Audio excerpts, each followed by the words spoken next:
Assalamualaikum warahmatullahi ta'ala wabarakatuh. A'udzu billahi minasyaitonir rajim. Bismillahirrahmanirrahim. Alhamdulillahi rabbil alamin wassalatu wassalamu ala asyrafil anbiya'i wal mursalin wa ala alihi wa sahbihi ajma'in. Allahumma rabbi shrah li sadri wa yassir li amri wahlul 'uqdatam min lisani yafqahu qawli wa la hawla wa la quwwata illa billahil 'aliyyil 'azim.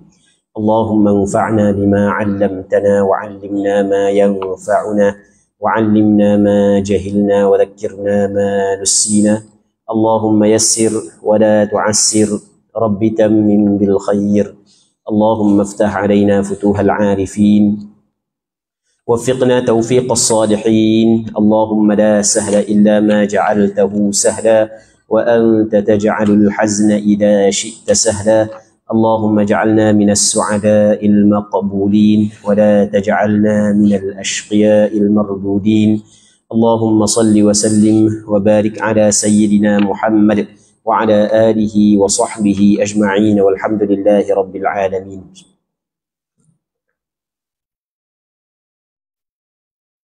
Kita muka surat 182, betul eh? Rasanya betul dah. Betul tak 182 bab yang ke-53. Betul dah. Baik. Jadi insya-Allah kita sambung semula pengajian yang tertangguh beberapa minggu, iaitu pengajian kitab Bahrul Madhi Mukhtasar Sahih At-Tirmidzi yang dikarang oleh Syekh Muhammad Idris Al-Marbawi rahimahullah subhanahu wa ta'ala. Katanya babut tashdid fil baul. Bab, betul situ eh? Betul lah.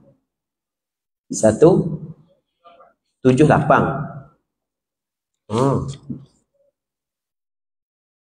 Baik. Rasa baca dah tu bab 178. Ha?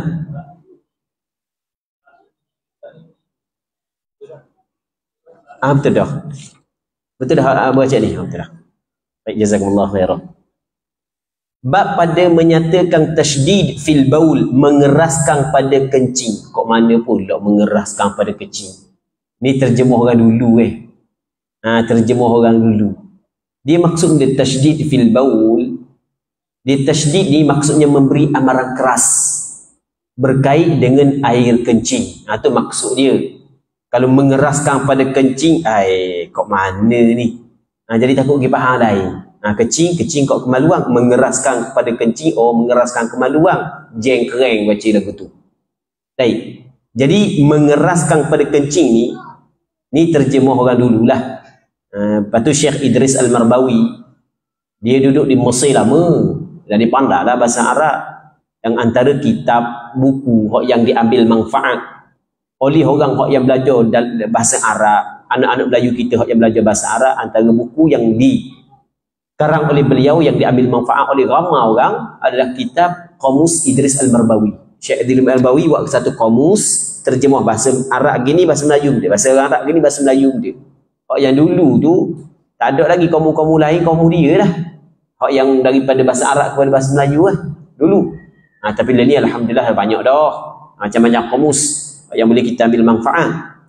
Jadi Syekh Idris Al-Marbawi hidup Mesir lama, dia pandai bahasa Arab. Tapi dalam masa yang sama dia belajar pondok. Dia belajar pondok lama juga. Dia belajar dengan Tok Kenali dan seumpamanya. Jadi terjemahan dia daripada bahasa Arab kepada bahasa Melayu menggunakan bahasa kaedah-kaedah lama yang diguna oleh guru-guru pondok dulu. Ginilah mereka menterjemahkan. Tapi kita kena fahamlah maksud tasydid di sini, mengeraskan maksudnya memberi amaran yang keras berkenaan dengan air kencing. Jadi berkait dengan kencing ni ada amaran yang keras. Keras ke mana? Nanti kita tengok. Katanya Ali bin Abbas radhiyallahu anhuma anna an-nabiy sallallahu alaihi wasallam marra ala qabrayn faqala innahuma yu'adzaban wa ma yu'adzaban fi kabir amma hadha fakana la yastatiru min bawlihi wa amma hadha fakana yamshi bin namimah. Maksudnya daripada Ibni Abbas bahawasanya Nabi sallallahu alaihi wasallam melalui atas dua kubur. Jadi Rasul lalu kok dua kubur. Maka sabda Rasulullah bahawasanya keduanya kena azab, kata Rasul. Ni penghuni dua kubur ni sedang diazab ni, sedang diseksa. Dan Rasul tahu mana? Rasulullah tahu melalui wahyu. Allah Ta'ala yang memberitahu kepada Nabi sallallahu alaihi wasallam bahawasanya penghuni dua kubur tersebut diseksa. Kita tak tahu, kita tak tahu. Tapi Rasulullah, Allah Ta'ala khabar ke dia. Jadi sedang diseksa kedua-duanya. Baik. Maka ulama menjadikan hadis ini di antara dalil bahawasanya ada azab kubur. Hadis ataupun dalil berkenaan dengan ada azab kubur banyak. Azab kubur ni benda gaib. Benda yang kita tak nampak dengan mata kepala. Apabila benda tu benda gaib, kita tak boleh nak pakai logik akal, tak boleh. Nak pakai hadis pun tak boleh. Cari hadis palsu. Hadis yang tidak pasti kesahihannya, tak boleh. Dia mesti kena hadis-hadis yang sahih. Jadi tentang azab kubur sabit dengan dalil daripada Quran, dalil daripada hadis. Antara ayat Quran yang menyebut tentang azab kubur adalah Allah Subhanahu wa taala berfirman dalam Al-Quranul Karim, "An-naru yu'raduna 'alayha ghuduwan wa 'ashiyya wa yawma taqumu as-sa'atu adkhilu ala fir'auna ashadda al-'adhab." Api neraka dibentangkan kepada Fir'aun dan pengikut-pengikutnya pagi dan petang, diendeng, dibentang kepada mereka. Pada hari kiamat nanti Allah Subhanahu wa taala memerintahkan kepada para malaikat supaya memasukkan Fir'aun dan pengikutnya ke dalam azab yang cukup teruk. Begitu juga banyak hadis yang menceritakan tentang azab kubur. Antaranya hadis ni. Kita sebagai Ahlus Sunnah wal Jamaah, kita perlu beriktikad, kita perlu kena berpegang bahawasanya azab kubur adalah sebenar. Tapi bukan semua hamba Allah Subhanahu wa taala melalui azab kubur. Di sana ada hamba Allah Subhanahu wa taala yang tidak kena azab kubur, dibebaskan daripada azab kubur. Dari sana ada hamba Allah Subhanahu wa taala kena azab kubur. Dan kita berdoa agar Allah Subhanahu wa taala menyelamatkan kita daripada azab kubur dengan limpah dan anugerah serta rahmat daripada Allah. Dengan amalan kita darat cetong. Dengan amalan kita. Kalau orang rasa amalan dia hebat, dia tak kenal diri dia, dia tak kenal amalan dia. Cuba mikir molek amalan kita yang kita buat penuh dengan kekurangan. Sebab itulah kita mengharap limpah kurnia dan anugerah serta rahmat daripada Allah Subhanahu wa taala. Baik. Azab kubur bukan semua orang kena. Dia kita ada 3. Fasal berada dalam kubur ni dia ada 3 perkara yang berlaku dalam kubur. Yang pertamanya himpitan kubur. Himpitan kubur tu tak ada pun yang selamat, semuanya melalui belaka. Cuma ada perbezaan lah di antara himpitan kubur yang dilalui oleh orang beriman yang tidak melakukan maksiat, ataupun orang beriman yang melakukan maksiat tapi dia bertaubat, dengan orang beriman yang melakukan maksiat tidak bertaubat, dan orang kafir yang tidak beriman. Berbeza lah. Himpitan kubur dah sama. Kita ada 3 kategori. Yang pertamanya orang beriman yang tidak melakukan maksiat, ataupun contoh para nabi sebagai contoh. Orang beriman yang melakukan maksiat tapi bertaubat. Orang beriman yang melakukan maksiat tapi tidak bertaubat, orang kafir. Orang munafik masuk dalam kategori orang kafir. Jadi berbezalah himpitan kubur yang dilalui oleh golongan-golongan ini, tak sama. Jadi himpitan kubur ni tak ada siapa pun yang selamat. Semuanya melalui belaka. Cuma ada perbezaan lah di antara orang daripada seorang kepada seorang yang lain. Sebab dia kata tak ada pun selamat kerana Rasul kabur lagu tu. Apabila Rasul kabur lagu tu, maka kita terima. Rasul kabur mana? Ni Sa'ad bin Mu'ad.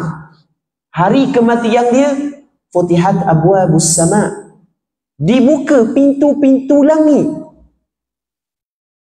Pintu langit terbuka masa hari kematian dia. 3 peristiwa yang besar berlaku pada hari kematian dia. Yang pertama, pintu langit terbuka.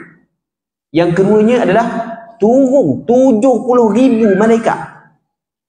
Yang ketiganya, bergegar arasy Allah Ta'ala. Itu pun tidak terlepas daripada himpitan kubur. Sa'ad bin Mu'ad, seorang sahabat Rasulullah sallallahu alaihi wasallam. Baik, okey, itu yang pertama, himpitan kubur. Yang kedua, fitnah kubur. Fitnah kubur lain pula. Fitnah kubur dia lain daripada azab kubur. Fitnah kubur ni adalah soal munkar nakir dalam kubur. Man rabbuka wa man nabiyyuka, itu fitnah kubur. Fitnah kubur, ada orang hak yang selamat, ada orang hak yang tak selamat. Yang ketiganya, azab kubur. Sama juga, ada orang hak yang selamat, ada orang hak yang tak selamat. Katanya bahawasanya keduanya ini sedang diazab. Dan tiada diazabkan keduanya pada yang besar. Bukan keduanya diazabkan suatu yang besar, bukan. Maksudnya suatu yang besar bukan suatu yang payah untuk ditinggalkan. Tapi dia tidak tinggalkan sehingga dia diazab. Adapun ini orang yang pertama ni, maka adalah ia tiada tertutup ia daripada kencingnya. Dan adapun ini, maka adalah ia berjalan dengan mengacung, mengasuh, jadi batu api. Jadi hak yang pertama kena seksa dalam kubur. Sebab dia, sebab dia tidak tertutup, dia tidak tutup daripada kencing. Maksud dia tidak tutup, maksudnya dia mendedah aurat ketika kencing. Okey, ada riwayat yang kedua menyebut dia tidak membersihkan dirinya daripada kencing. Dia ada 2 riwayat. Ada riwayat fakana la yastatiru min bauli, yang keduanya fakana la yastanzihu minal baul. Dia tidak bersih daripada air kencing. Yang pertama menutup. Maksudnya dia mendedah aurat. Dan hak yang mendedah aurat atau jelaslah dilarang oleh agama. Baik, hak yang kedua suka jadi batu api. Jadi batu api. Jadi kalau batu mata boleh tahan mahal. Batu mata mahal. Hak masalah pergi jadi batu api. Jadi habis punca daripada dia, balah orang. Balah orang punca daripada dia. Dan kadang-kadang balah tu keluarga. Pergi jumpa dengan Tok Bomo. Dah ni kau sakit ni, pergi jumpa Tok Bomo. Tok Bomo kata, sakit ni ada orang kau jauh ni, orang dekat aje awak ni. Orang dekat aje. Siapa pula Tok Bomo? Kita nak kabur kata Tok Bomo. Cocok 2-3 kali. Kabur juga Tok Bomo. Orang dah ada orang dekat-dekat ni, orang ngaduk-ngaduk mung kau ni apa semua sekali. Mula bala. Dengar anak beranak. Padahal Tok Bomo gagal dalam gelak aje. Orang tua kata gagal dalam gelak. Maksudnya ngaruk je. Hak tu ngaruk sebenarnya, mungkin percaya apa. Cuma salah dah dia jumpa dengan Tok Bomo gitu, salah. Rasulullah larang. Siapa yang mendatangkan arraf, kahin, maka tidak diterima sembahyang dia selama 40 hari. Waktu disebut oleh Nabi sallallahu alaihi wasallam. Jadi bala orang. Jadi golongan-golongan ini kalau dia tidak bertaubat kepada Allah, maka bukan kata di akhirat lepas daripada dibangkit kena seksa, dalam kubur kena dah. Baik. Kata Imam Syekh Idris Al-Marbawi rahimahullah subhanahu wa ta'ala, ketahuilah kiranya wahai saudaraku, adalah kencing itu najis. Dia bukan kencing najis, air kencingnya. Sebab kita kalau kencing ni merujuk kepada perbuatan. Dia kencing, maksud kencing di sini air kencing. Air kencing najis, perbuatan tu dah. Perbuatan tu najis orang nak buat. Perbuatan kita kencing. Okey, kencing di sini makna dia adalah air kencing. Jadi air kencing tu najis. maka orang kencing yang tiada ambil berat dan peduli kepada kencingnya, maka berdosa besar ke atasnya, sebagaimana tersebut pada hadis yang dikeluarkan oleh Imam Tirmizi. Demikian bunyinya. Hadis itu kita baca dah. Baik, kita tengok pada muka surat berikutnya 183 katanya, dan di dalam Sahih Al-Bukhari dan Sahih Muslim ada panjang, maksudnya panjang lagi hadis sambungan dia, dan cukup riwayatnya daripada yang dalam Sahih Tirmizi ini. Kata salah satu daripada keduanya, kata dalam Sahih Bukhari dan Muslim ada panjang dan cukup riwayatnya. Cukup ni lengkap lah. Hak ni dah lengkap kan? Maksudnya ada lagi riwayat yang lain, panjang lagi.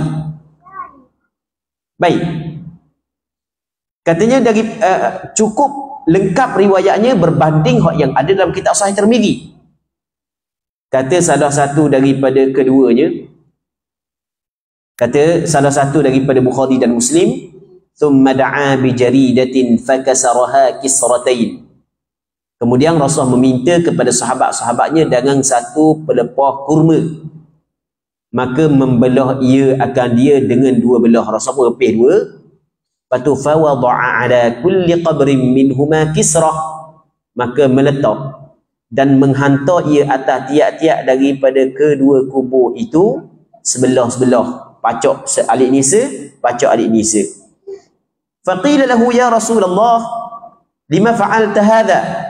Maka ditanya oleh sahabat-sahabatnya kepada Rasulullah, wahai Rasulullah, kerana apa tuan hamba perbuat ini? Qal la'allahu an yukhaffafa anhuma ma lam taybasa au ila an yaybasa. Maksudnya, aku perbuat yang demikian mudah-mudahan bahawa Allah Ta'ala ringankan azab daripada keduanya dengan sebelah pelepah tamak itu mengucapkan tasbih baginya. Baik, cuma kalau kita tengok kepada bahasa Arab, ia tak ada untuk mengucapkan tasbih baginya. Itu terjemahan daripada Syekh Idris Al-Marbawi. Dia perkataan ila an yaybasa, hingga kepada kering keduanya.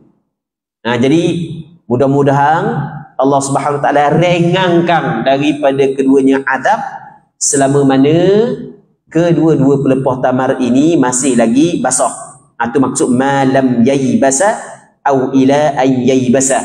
Baik, selama mana pelepah tamar ni masih lagi kering, masih lagi basah, selama itulah dia mengharap Allah Ta'ala meringankan azab daripada penghuni kubur tersebut.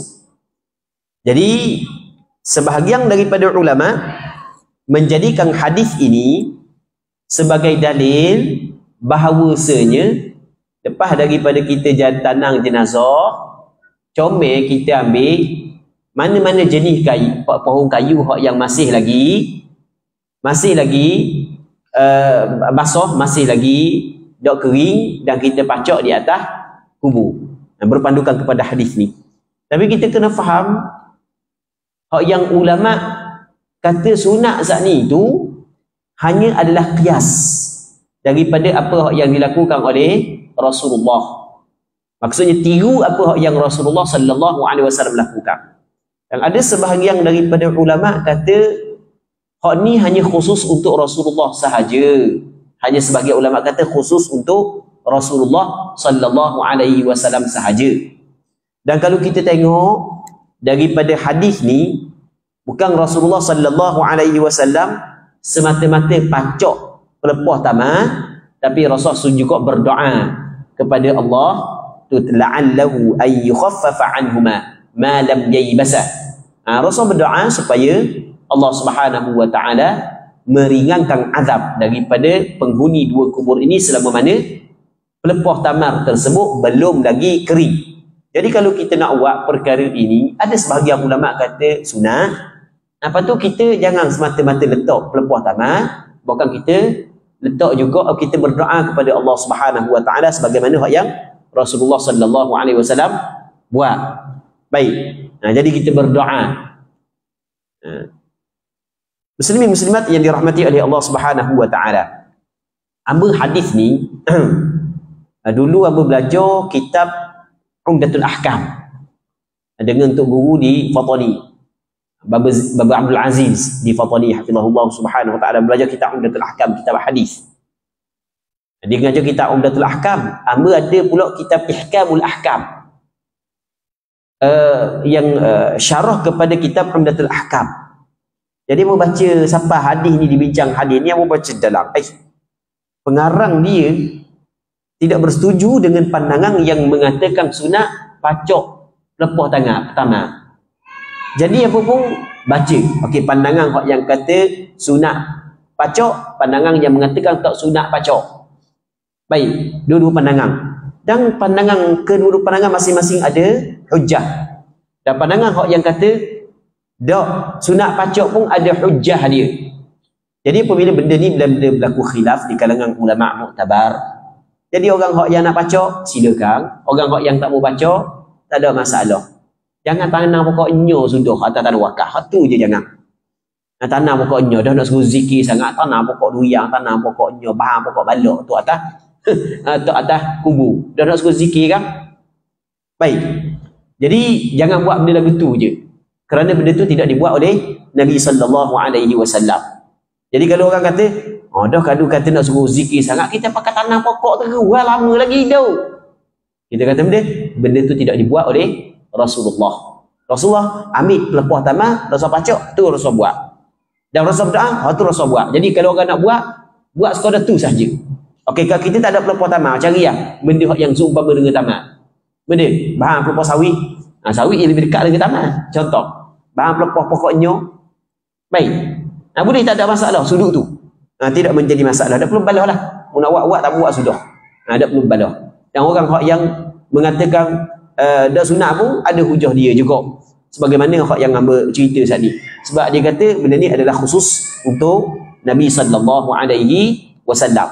Dan yang kata sunat buat dan benda yang Rasul buat, selama mana tidak ada dalil yang menunjuk ia khusus kepada Rasul, boleh kita ikut. Dan kita bukan semata-mata pacak, bukan kita berdoa. Dan berdoa jelas. Berdoa jelas diterima oleh Allah Subhanahu wa taala, ia memberi manfaat kepada si mati. Baik. Sebab takut ada kok orang tu hujah gitu. Dah apa pergi pacak? Dia. Kita kata dah Rasulullah pacak. Kita kata Rasul pacak. Lepas tu sekadar tu ada kita doa juga dah. Kita doa juga. Dia kata apa? Nak tanam pokok tu. Tanam pokok tu. Nakal ya. Kawan tengah mati buat nganyi gitu dah. Suruh tanam pokok tu. Kita kata tanam pokok tu Rasul dah buat. Dari zaman Rasul ada juga pokok. Pokok taman, tak pokok taman tak berapa tahun boleh. Bukan setahun ke 2 tahun. Tapi Rasul dah buat. Baik. Dan Rasul pacak pun bukan setiap sahabat yang mati pakai pacak belaka dah. Baik. Tapi apabila benda tu Rasul buat, maka kita kata boleh buat. Cuma dalam masa yang sama kena buat juga sebagaimana yang Rasul buat hak lain, iaitu berdoa kepada si mati. Tak mau buat pun tidak menjadi masalah. Tak ada masalah pun nak buat pun tak apa, tak mau buat pun tak apa. Baik. Katanya atas satu qaul selama tiada kering keduanya. Kata Abu Isa, dan pada bab ini, Abu Isa ni adalah Imam At-Tirmidzi, dan pada bab ini ada riwayat daripada Abi Hurairah, Abi Musa Al-Ash'ari, Abdul Rahman bin Hasanah, Zaid bin Abi Bakrah, dan katanya bermula hadis ini hasan lagi sahih. Baik. Jadi Imam Tirmidzi mengatakan hadis ini bukan hanya diriwayat daripada Abdullah bin Abbas, bahkan ada beberapa orang sahabat yang lain meriwayatkan perkara yang sama daripada Nabi sallallahu alaihi wasallam. Dan hadis ini dinilai sahih, dinilai hasan dan sahih oleh Imam Tirmidzi. Dan istilah Imam Tirmidzi hasan sahih ini adalah istilah yang dibincang oleh ulama hadis. Maksud dia Imam Tirmidzi mengatakan hasan sahih. Ada kata gini, ada kata gini, ada perbincangan. Dan sebahagian tu siap buat tesis pula bab ni. Bab perkataan Imam Tirmidzi kata hasan dengan sahih ni, siap buat penulisan panjang. Baik, cuba kita tak bincang lah. Tak bincang. Masalah kencing tiada berbasuh dan dosanya. Kata Imam Nawawi, bermula sabda Nabi sallallahu alaihi wasallam, amma hadha fakana la yastatiru min baulihi. Pada hadis dalam masalah 26 itu, pada setengah riwayat la yastangziu. Tadi kita baca dah la yastangziu. Artinya tiada bersih dirinya daripada kencing. Dan pada setengah riwayat la yastabri'u. Artinya tiada terlepas diri daripada kena kencing. Dia tidak melakukan proses istibra'. Lepas daripada kencing ada lagi sakit baki, pakai bangun lalu dah je. Oh, kain kena. Itu makna istibra'. Maka semuanya ada dalam Bukhari dan lainnya. Dan sekaliannya itu sahih. Bermula maksudnya adalah tiada berjauh diri dan memelihara diri daripada kena kencing. Itu maksudnya. Maksudnya dia tidak jaga diri dia daripada kena air kecil. Benda kotor. Benda kotor. Baik. Cuma, kena ada cuma lagi. Bab beristinja selepas daripada kita kecil. Dia tidak berlaku kesepakatan di kalangan ulama mengatakan hukum dia wajib. Kita lepas daripada kecil, tapi air kecil dah kenalah dia kain. Lepas daripada kecil, habis dah, beres dah. Adakah wajib kita basuh kepada zakar kita? Ataupun wajib kita lap dengan tisu ataupun dengan batu, istinja dengan batu? Jawapannya ulama berbeza pandangan. Kebanyakan ulama kata wajib beristinja, termasuklah mazhab Imam Syafi'i. Tapi ada pandangan yang mengatakan tak wajib istinja. Tahu tak, ada pandangan yang mengatakan tak wajib istinja, bukan hukum istinja adalah sunat sahaja. Iaitu pandangan dalam mazhab Hanafi. Pandangan mazhab Hanafi, lepas daripada kecing, okey, beres, dia berhenti molek dah, tak basuh pun tak apa, tak pakai batu pun tak apa, pakai bangun gitu pun tak apa. Tapi lebih comel beristinja. Benda yang Amin nak cerita di sini, kita kena faham dua perkara yang berbeza. Yang pertama, hak larangan keras adalah kena air kecing pada tubuh. Kena air kecing pada kain. Itu larangan keras. Adapun saki baki air kecing hak yang ada pada tempat keluar air kecing, itu berlaku khilaf. Maksudnya, ketika ada orang kata tak wajib istinja, belum lagi kita boleh kata dia saat itu melakukan dosa besar, dan jauh sekali nak kata dia terkeluar daripada agama Islam kerana menghalalkan perkara yang diwajibkan. Tu kita kena faham. Kerana berlaku khilaf dalam bab ni. Baik. Tapi majoriti ulama kata wajib kena beristinja. Kerana Nabi sallallahu alaihi wasallam beristinja, kadang-kadang beristinja dengan air, kadang-kadang beristinja dengan batu. Baik. Itu kita kena faham, jangan tukar dalam bab ni. Hak yang jelas dosanya adalah nak jaga air kecing, kena di kain, kena di tubuh. Tapi hak yang saki baki, hak yang ada pada mucung, hak tu berlaku khilaf di kalangan ulama. Majoriti ulama kata wajib kena hilangkan, wajib kena beristinja sama ada dengan air ataupun batu ataupun perkara yang seumpama batu. Habis. Katanya lagi, maka terupa ia dengan beberapa kelakuan. Terupa dapat digambarkan dengan beberapa gambaran. Setengahnya apabila ia kencing tiada ia membasuh dengan air atau sental sampai bersih, sental dengan batu lah, supaya jangan kena ke badan, yakni di peha-pehanya dan kain-kainnya. Ini pandangan mazhab Imam Syafi'i. Okey, satu. Dan setengah gambarannya, ia kencing bersental. Sental ni maksudnya ronyoh lah, sapu lah, dan tiada berbasuh. Padahalnya terbalik sentalnya kena ke tempat lain daripada tempat keluar kencing, maka berlumur juga kepala zakarnya. Masalah ni contohlah dengan kencing. Dan setengahnya orang yang kencing memercik kembali kepadanya. Contoh dia kencing patah kan? Kencing patah. Dia kawan-kawan dia tu repot di rumah. Takkan nak ada ke kawan? Ada ke kawan, ya ada ke patah. Ada ke patah, bom oleh angin bertiup. mandi air kecing sungguh hari tu. Penjeruk habis, awak dah tahu gitu, ada buang dengan geng-geng dia. Macam pering kawan dia kata, awak dah tahu je. Baik. Tu maksud dia. Katanya berkata, memercik kembali kepadanya, maka tiada ambil hirau ia dan tiada dibasuh di mana-mana tempat di tubuhnya yang kena kencing. Maka semua kelakuan ini menjadikan dosa besar. Sebagaimana keterangannya dalam masalah 264 akan datang ini. Cuma dosa besar hak yang kemudian tu kita boleh terima.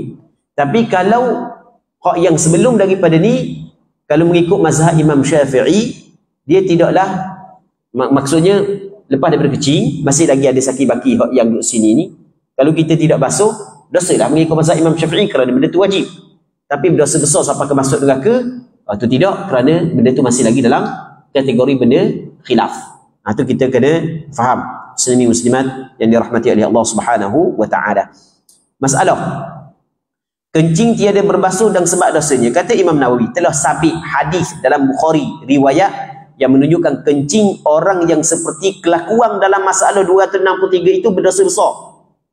Dan riwayat Tirmizi, wa ma yu'adzabani fi kabir, pada hadis dalam masalah 262 itu wajib ditakwilkan dia, ditakwilkan, wajib ditafsirkan. Kan dia kata wa ma yu'adzabani fi kabir, tidak, keduanya tidak diseksa pada suatu benda yang besar. Mereka bukan diseksa kerana benda besar, tiba-tiba kata dosa besar, ada bukan. Hak yang maksud kata tidak diseksa kerana benda yang besar, bukan dosa besar, bukan. Penafsiran dia kan dia. Tengok penafsiran dia. Kata Imam Nawawi, dan sesungguhnya telah menyebut oleh ulama padanya akan dua takwil. Takwil ni penafsiran. Annahu laisa bikabirin fi za'mihima. Maksudnya tidak dosa besar pada sangkaan keduanya. Annahu laisa bikabirin tarkuhu alaihima. Bahawasanya tiada besar meninggalkan atas keduanya. Bukan payah nak tinggal. Maksud dia benda. Sekarang ni, kata ulama, siapa kena seksa dalam kubur saat itu dosa besar. Siapa kena seksa? Dan kalau kata dosa besar, apa pula Rasul kata wa ma yu'adzabani fi kabir? Kedua-dua tidak diseksa pada suatu benda yang besar. Kabir ni makna besar. Kata ulama, perkataan Rasul itu perlu ditakwilkan. Takwil mana? Ditafsirkan. Tafsiran yang pertama adalah maksudnya tidaklah diazab keduanya pada benda yang besar pada sangkaan dia. Pada sangkaan dia tidak besar, tapi pada hakikatnya adalah benda tu besar.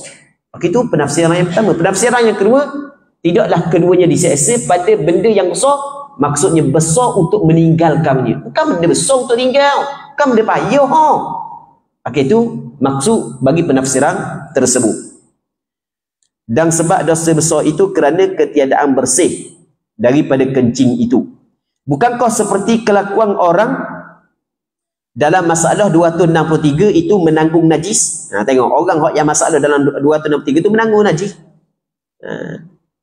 Maka orang yang menanggung najis itu sudah maklum tiada sah sembahyangnya. Sebab apa mazhab Hanafi kata tak ada masalah? Mazhab Hanafi kata hak sikit dimaafkan. Dalam mazhab Hanafi sikit dimaafkan. Sikit dimaafkan. Baik. Maka jika sembahyang dengan najis juga nescaya hukumnya meninggalkan sembahyang kerana tiada sahnya. Dia sembahyang dengan najis, macam ada sembahyang, sebab sembahyang dah sah, maka meninggalkan sembahyang itu berdosa besar, kerana sembahyang adalah rukun Islam. Masalah mengacung dan rupa kelakuannya, buat ngacung tu. Wahai saudaraku, kata dia, sejahat-jahat manusia dalam ini ialah pengacung. Orang yang ngacung ni orang jahat sebenarnya. Sebab dia punca daripada orang lain. Balah hak molek-molek hidup dengan amang, balah dak sekarang. Hak ngacung ni. Baik.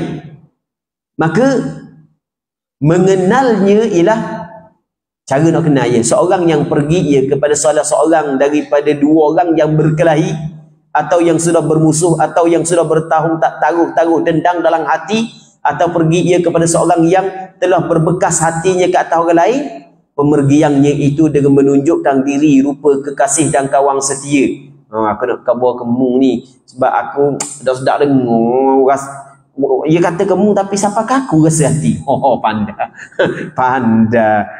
Baik, dan berbual-bual ia membusukkan sifat orang yang sebelah lawangnya dengan mengadakan yang tidak ada hingga jadilah orang itu naik berang dan marah. Sekiranya bertemu pada waktu itu, jadilah ia menyerang dengan tiada berfikir lagi, punca daripada orang badak. Apakah dia cukup panah orang ini, ia pun meninggalkannya. Jadi batu api gitulah. Jadi batu api. Sesama kita lebih teruk jadi batu api. Tambah-tambah yang terlibat dengan politik, yang tak ada hukum halal haram. Orang yang terlibat dengan politik, orang yang tak ada hukum halal haram, boleh-boleh ada jadi batu api gini. Kalau yang mengambil cakna tentang hukum halal haram, maka akan terselamatlah. Baik. Allah Rabbi muslimin muslimat ini rahmati oleh Allah Subhanahu wa taala. Kadang-kadang balas sebab dia sebab tu kan. Oh, dia tu hati lain tu, bukan hati kita. Pula dah, siapa nak jongkai dah sekarang, pula dah sekarang. Tu jadi penuh habis itu. Tu benda dosa besar tu. Benda dosa besar. Tak boleh buat lagu tu. Baik. Jadi kita benda yang kita buat tidak terlepas daripada hukum hakam. Jadi kita kena ingat. Kemudian sekiranya ia pergi pula sebelah lawang orang itu, keluarlah buruknya dan membuat kasih sayang seperti pada orang yang pertama tadi. Maka dalam bualnya habislah rahsia orang yang pertama, dikeluarkannya dan ditambahnya mengadakan yang tidak ada hingga naik berang seperti orang pertama tadi juga. Demikianlah ia berusaha mengacung daripada seorang ke seorang. Maka itulah sifat orang yang sebusuk-busuk dan sekutuk-kutuk orang di sisi Allah Ta'ala. Allah Rabbi, kita dalam masyarakat kita ni manusia macam-macam. Ada manusia yang jenis, segelintir manusia yang suka tengok orang balok. Ada segelintir manusia suka tengok orang balok. Baik, semoga Allah Subhanahu Wa Taala menyelamatkan kita daripada perkara yang buruk ini. Baik. Maka katanya itulah sifat orang yang sebusuk-busuk dan sekutuk-kutuk orang di sisi Allah Ta'ala, dan berdosa besar ia melakukan seperti kelakuan yang demikian. Pendeknya, hakikat pengacung sebagai perkataan ulama ialah memindahkan kalam seseorang kepada seorang lain atas jalan merosakkan. Itu makna ngacung dalam istilah ulama kata benda. Ngacung ni kita ambil percakapan orang tu bagi kepada orang ni tujuan untuk merosakkan hubungan. Tujuan untuk merosakkan hubungan. Apatah lagi kalau merosakkan hubungan di antara mereka yang ada pertalian mahram, ada hubungan kekeluargaan, lebih teruk lagi. Baik.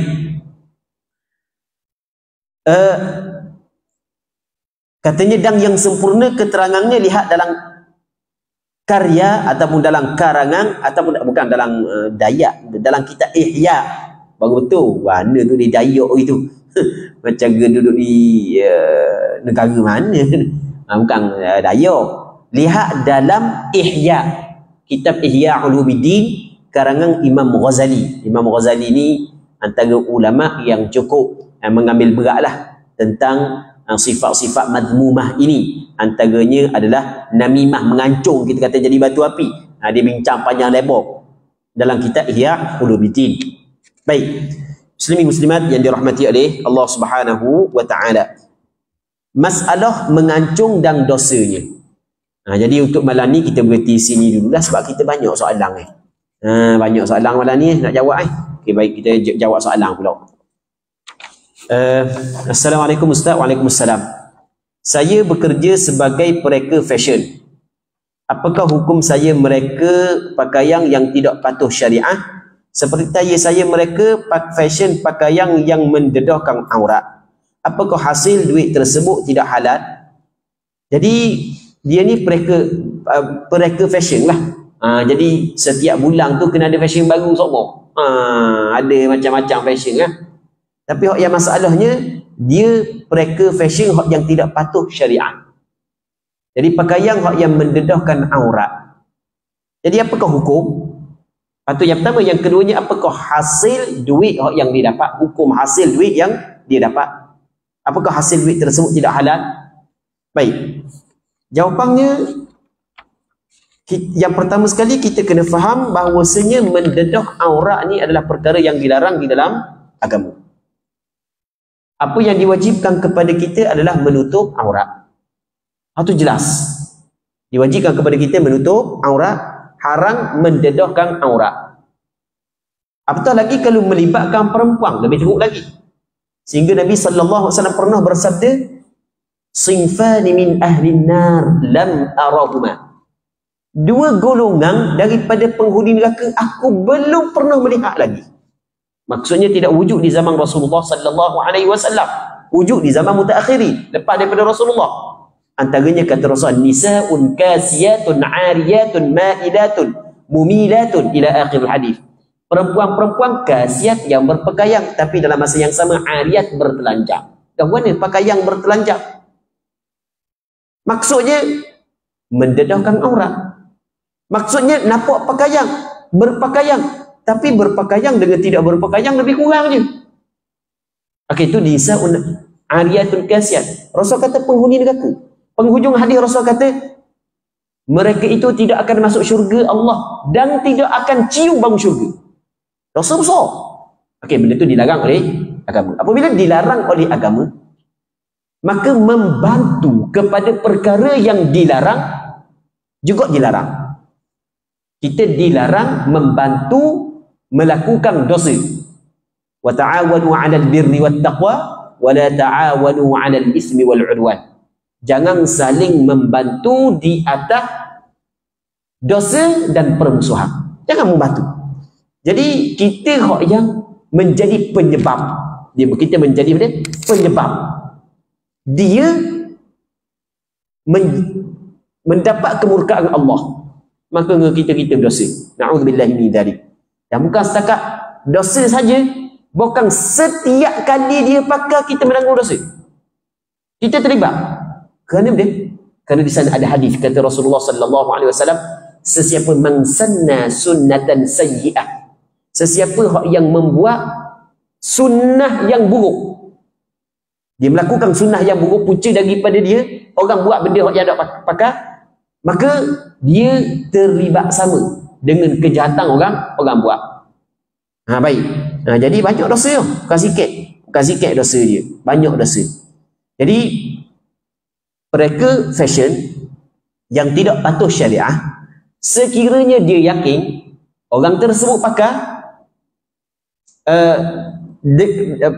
pakaian saat itu menyalahi apa yang dituntut oleh agama, maka jelas hukum dia adalah haram. Tapi kalau dia buat memang bikini, dia bahagian bikini, pengeluar bikini, tapi untuk perempuan ditayangkan kepada suami dia, dah makan luar, contoh, itu tak ada masalah. Tak ada masalah tu. Itu dibolehkan. Memang dia mereka fashion, tapi untuk perempuan pakai di hadapan suami. Itu mereka tak ada masalah. Comel gitu. Boleh, tak ada masalah. Tapi yang tak boleh untuk didedahkan kepada khalayak ramah, itu hukum dia adalah haram. Jadi jelas. Jadi sumber yang didapat adalah sumber yang bercampur di antara perkara yang halal dan perkara yang haram.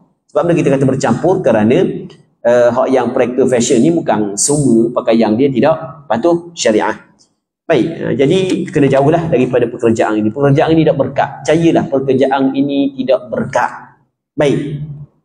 Yang kedua, sebelum musafir saya telah berwudu. Ketika dalam perjalanan saya tertidur agak lama juga. Kemudian sampai di masjid, saya terus salat jamak maghrib dan isyak. Apakah hukum salat tersebut? Jika tidak sah, apakah saya kena qada salat maghrib dan isyak secara tamam?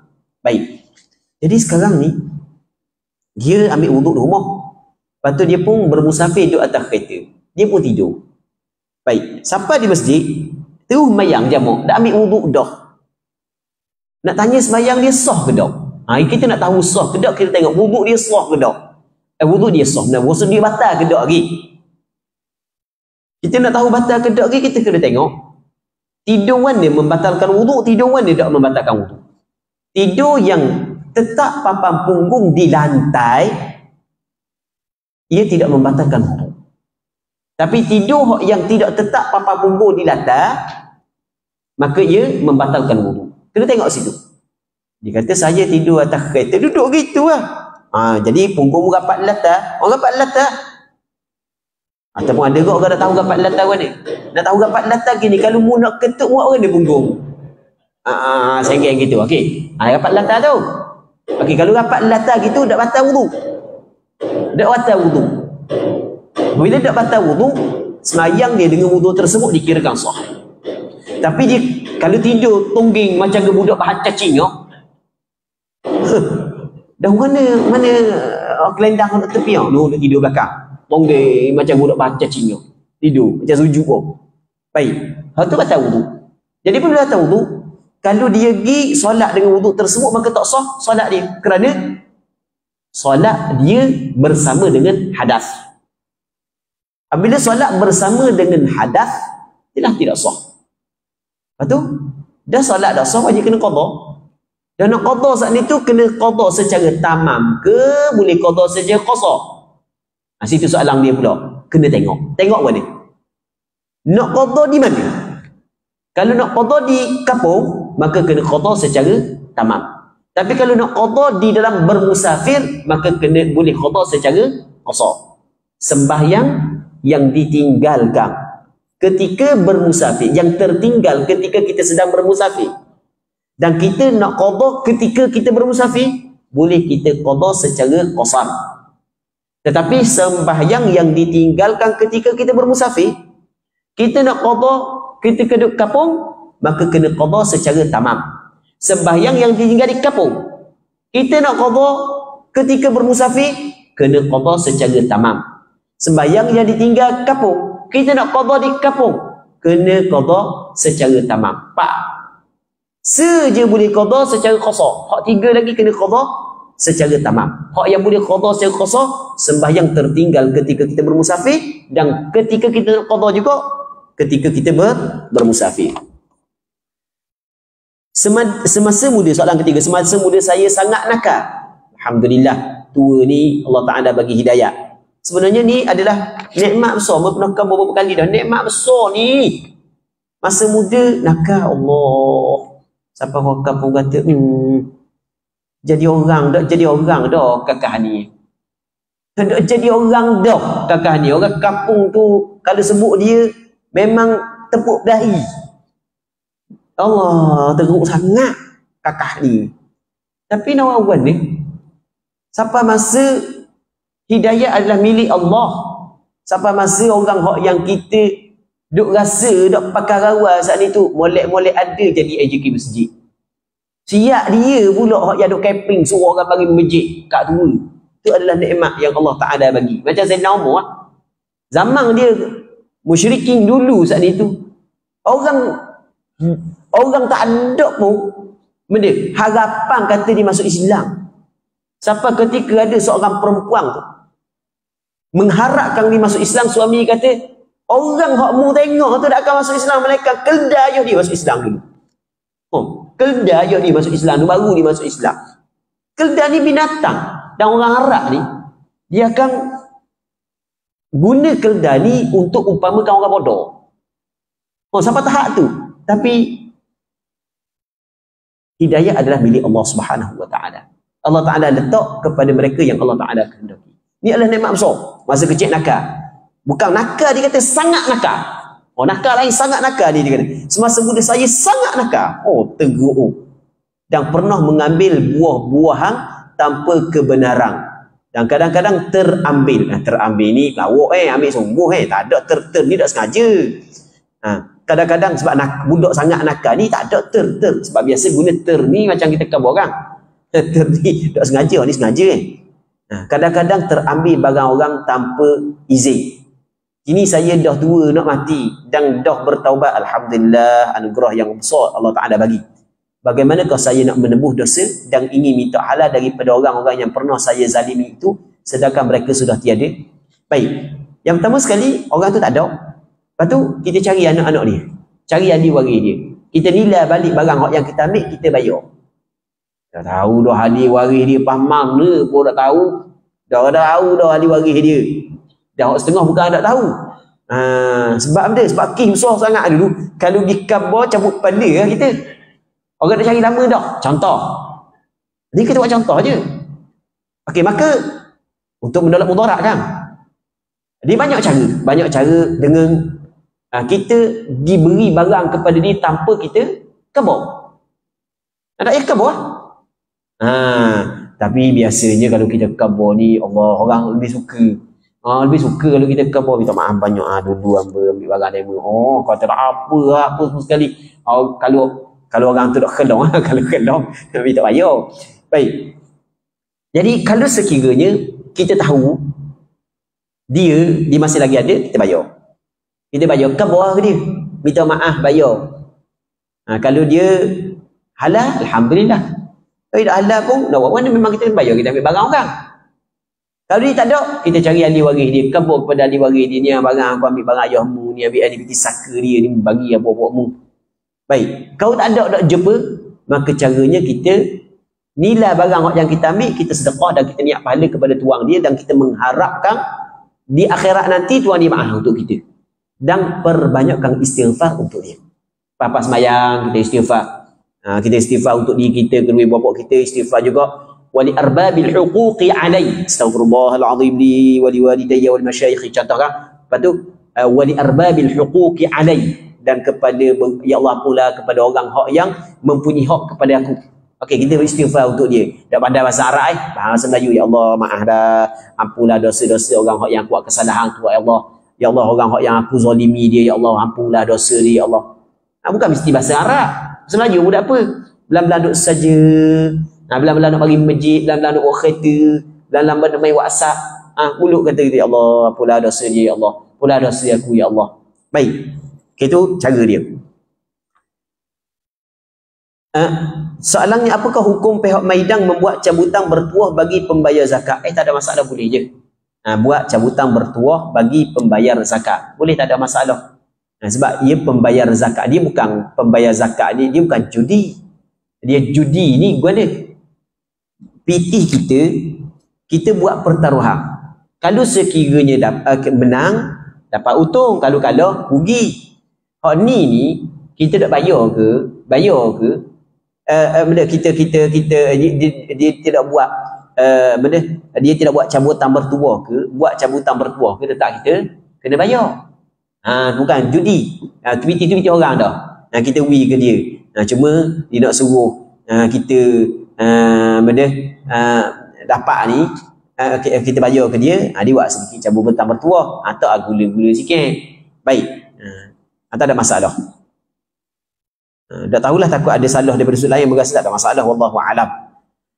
Apakah ada iddah bagi seorang isteri yang telah dicerai oleh suami tanpa pernah bersetubuh? Jadi lepas daripada nikah dak kenang pula. Dak kenang. Jadi lepas daripada nikah dak kenang. Dan ada hamba pernah siapa cerita kepada hamba, ada orang khabar hamba lah. Hamba dak pernah jumpa TV rasanya, dak ingat dah. Yang mana lepas daripada nikah mu tengok aku tengok mu beci. Saya tengok sekali. Lepas daripada nikah, duduk PJJ. Mungkin lepas daripada nikah saat itu bini uzur kali tau. Lepas tu dah boleh cuti 2 hari je. 2-3 hari je. Bini uzur paling lama pula. Jadi tak apa lah. Tu lelaki kena pergi kerja, bini pun kena pergi kerja juga. Balik nak jumpa, beci. Mu tengok aku beci, aku tengok mu beci. Dia kena sihir dan seumpamanya, mungkin gitulah. Dia pernah hamba dengar cerita lah. Baik, itu contoh lah. Katakanlah orang ni dia nikah, dak adang nak setubuh, tiba-tiba cerah. Soalannya ada iddah ke tak? Jawapannya tidak ada iddah. Lepas daripada cerah saat itu boleh nikah lain selalu. Baik. Seterusnya, saya seorang janda dan ingin berkahwin. Apakah perlu saya minta izin daripada wali saya untuk berkahwin? Sebaik-baiknya begitu. Sebaik-baiknya. Minta izin lah. Dan memanglah wali, walaupun dia janda tetap kena pakai wali. Cuma wali dan janda ni tak boleh milih-milih macam anak dara. Jawab wali pun nak milih kok. Jeng gini. Okey, yang ketujuhnya, apakah hukum menyambut tahun baru Masihi? Tidak dibolehkan. Baik. Apakah hukum memberi ucapan selamat tahun baru Masihi? Apakah memberi ucapan kepada orang yang beragama Kristian? Sebenarnya ni di antara perbincangan yang cukup hangat. Kalau sesuatu ketika dahulu ulama dulu mengharamkan, tapi mari ulama sekarang ada ramai yang mengharamkan, ada yang menghalalkan. Baik. Ada sebahagian ulama kata boleh, tapi dengan syarat-syarat tertentu. Ketika kita kata boleh saat itu, jangan mengiktirafkan agama dia, jangan mengiktirafkan pegangan dia. Hanya sekadar adalah kita hidup bermasyarakat untuk mengucap tahniah, sekadar tu saja. Baik, ada setengah kata lagu tu. Tapi kalau tanya Aba berpegang daripada dulu sampai ke sekarang, pandangan ulama-ulama muktabar sebelum daripada ni mengatakan tidak dibolehkan. Itu pandangan Aba. Tapi ada sebahagian ulama mengatakan boleh. Seterusnya, saya hukum berkahwin dengan saudara sesuang. Okey, apakah hukum berkahwin dengan saudara sesuang yang kita tidak tahu bahawa ia pernah menyusu dengan ibu kita dulu? Apakah syarat-syarat untuk menjadi saudara sesuang? Dia syarat untuk menjadi saudara sesuang dulu. Yang pertamanya adalah budak saat itu belum lagi melepasi umur 2 tahun. Maksudnya umur dia baru dah sampai 2 tahun lagi. Yang pertama. Yang keduanya, dia isap susu sebanyak 5 kali. Apabila seorang budak, kanak-kanak, dia isap susu seorang perempuan sebanyak 5 kali, sedangkan umur dia dah sampai 2 tahun, dah sampai 2 tahun lagi, maka budak tersebut ada anak sesuang kepada perempuan itu, dan perempuan itu adalah mak sesuang. Jadi kalau hak besar, hak dewasa, dah jadi anak sesuang. Dah jadi anak sesuang, selok. Baik, dah jadi anak sesuang. Okey, itu yang pertama yang perlu kita kena faham. Orang dulu dia kerja jauh-jauh. Jadi apabila kerja jauh-jauh, dia orang dululah, dia kerja jauh-jauh. Jadi apabila kerja jauh-jauh, kadang-kadang beranak 2-3 hari tinggal ke orang lain nyusu. Dalam masa yang sama, orang hak yang nyusu kepada budak saat itu beri nyusu kepada budak lain. Apabila besar, tak tahu adik-beradik susu. Tiba-tiba nikah dak sekarang. Nikah.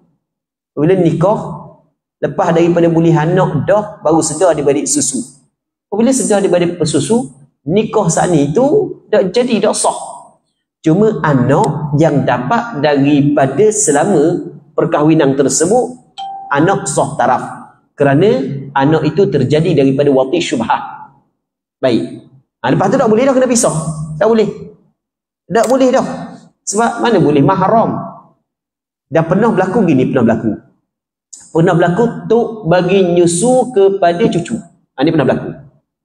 Tok bagi nyusu kepada cucu. Jadi apabila tok bagi nyusu kepada cucu, lepas tu cucu A, cucu B. Cucu A bila cucu B dia sepupu. Jadi apabila sepupu, dah tok muda dia boleh cucu awal, anak pula pakat kerja ke. Jadi tinggal ke tok. Mai duk nangis, tok pun susu, ada lagi susu tok. Contoh. Okey, hak ni tok susu. Hak ni tok susu. Memang nampak sepupu daripada sudut nasab. Tapi daripada sudut susuang adalah adik-beradik. Apabila daripada sudut susuang adik-beradik, maka tidak boleh berkahwin di antara dua ni. Walaupun sepupu. Sama juga anak ni, anak sepupu dengan hak ni, tak ada nikah juga. Sebab memang anak sepupu nisbah kepada keturunan ataupun nasab, kekeluargaan. Tapi dalam masa yang sama, nisbah kepada susuang adalah anak saudara susu. Anak saudara susu tak boleh nikah. Itu pernah terjadi. Baik. Usung jenazah selepas solat jenazah, ada segelintir masyarakat baca Al-Fatihah 3 kali sebanyak 3 langkah. Adakah dituntut syarak? Setahu saya perlu disegerakan untuk ke kubur. Mohon penjelasan daripada ustaz. Tidak ada contoh daripada perbuatan Nabi SAW melakukan perkara ini. Tapi ada sebahagian daripada masyarakat kita melakukan perkara ini.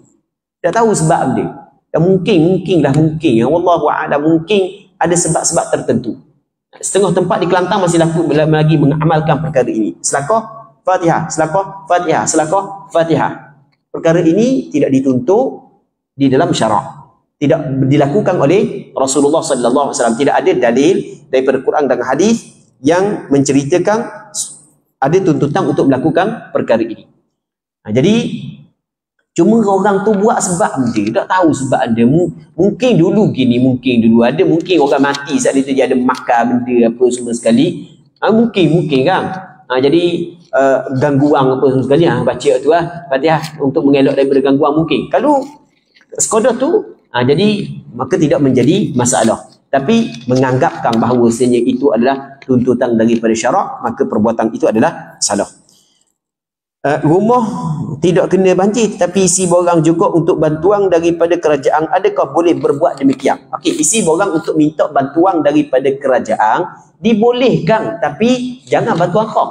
Kalau bantuan untuk mangsa banjir, kita tak mangsa banjir, kita pergi isi juga borang, hak tu dipanggil dia, hak tu tidak ada amanah, hak tu adalah khianat, hak tu adalah pelawak. Kata Rasulullah, man ghasya falaysa minna, sesiapa yang pelawak maka dia bukan dari kalangan kami. Saya asal Kuala Terengganu, bekerja di Kemamang dan menetap di Kemamang. Soalan saya selalu balik ke Kuala Terengganu pada cuti hujung minggu. Boleh tak saya jamak solat apabila berada di Kuala Terengganu semasa tempoh cuti tersebut? Soalan ni tak lengkap. Sebab kena tahu menetap di Kemamang saat itu, perkataan menetap, ia ada dua maksud. Sama ada bermukim ataupun bermustautin. Kena pasti dulu. Asal Kuala Terengganu.